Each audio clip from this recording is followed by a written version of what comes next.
Caddis Maximus here, just doing a little review of the more modern Weller soldering irons. There's a whole series of these that are slightly improved from the much older models. These are 30 watt, 60, 80, and then like some special type of 80 watt. This happens to be a 60 watt, and I do get some more powerful soldering irons because when it comes to soldering irons, really the issue becomes when you're trying to use a small electronic soldering iron that's made for really small contacts, and then you have something large like these, you end up just not having enough heat. The heat ends up getting too much of it gets soaked up with the rest of the part, and you're stuck holding it on there for too long just to get the solder to melt, and you end up burning the part. So many times it's striking the balance with having enough power versus the amount of solder that you're actually trying to melt. In certain situations like this one, where there's extra solder on this trace here, will require extra heat. So many times you just are using too small of a soldering iron.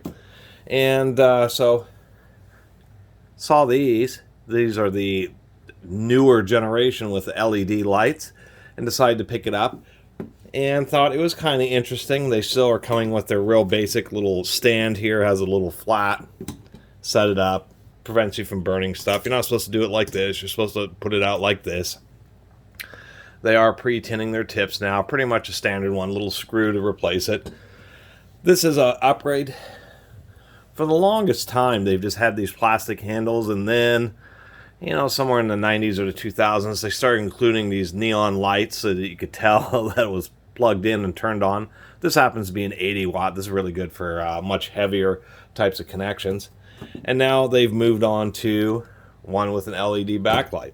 One thing I did want to mention is these are owned by Apex, who owns Gear Wrench, and all these companies are just becoming absolutely, they just don't want, they want to say they provide a warranty, but they don't actually want to deal with it, and it's a real, just super annoying.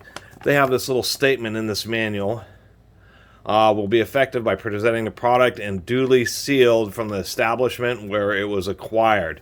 So you have to go to an authorized retailer, and they actually have to stamp this warranty page. So even they're saying that not even a receipt, a proof of purchase, you'll get a warranty. They're offering you a, you know, I hate these microprint manuals where you can't read them. Where are they? They're talking about 7 years of warranty, but you have to go get a special stamp. It's just insane. You know, you just warranty the product if it has a warranty. Ask for a receipt if it needs a receipt.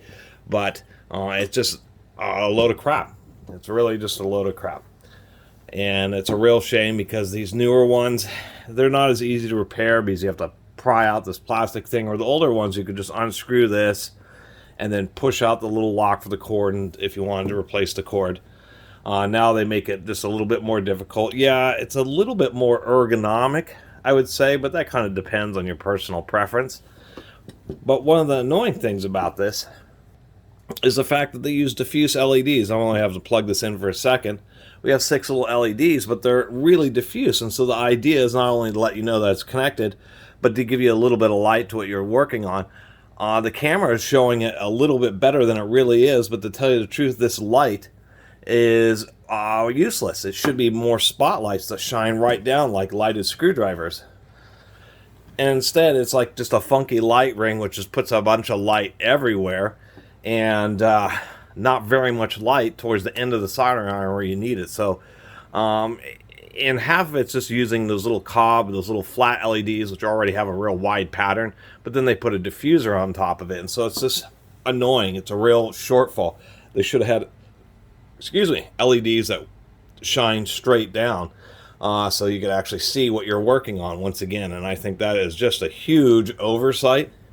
And then the fact that they're now making you keep this little manual page and get some kind of authorized distributor stamp thing in order to get your warranty is just a cop-out. And so unfortunately, I would only recommend buying these if you get them for like really cheap off of eBay or something like that.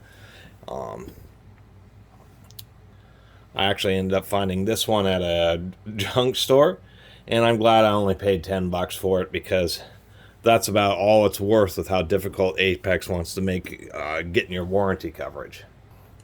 But enough about that rant. Other than that, yeah, it's a 60-watt soldering iron, and will certainly be much more useful in a lot of situations where you, of course, are working on just slightly heavier contacts. And if you need more power, but don't need such a big tip, you can just file the tip down, and it may corrode a little faster on the sides that you file it down, but nonetheless, you can certainly do that. You just don't want to put a too small of a tip. The tips really need to be the right diameter so they have proper contact with the heating element.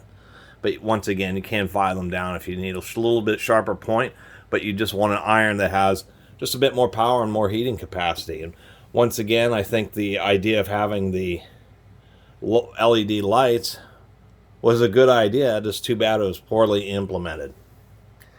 Anyway, I really appreciate everybody who's been watching and subscribing. If you haven't subscribed, please do. Till next time, Catus Maximus out.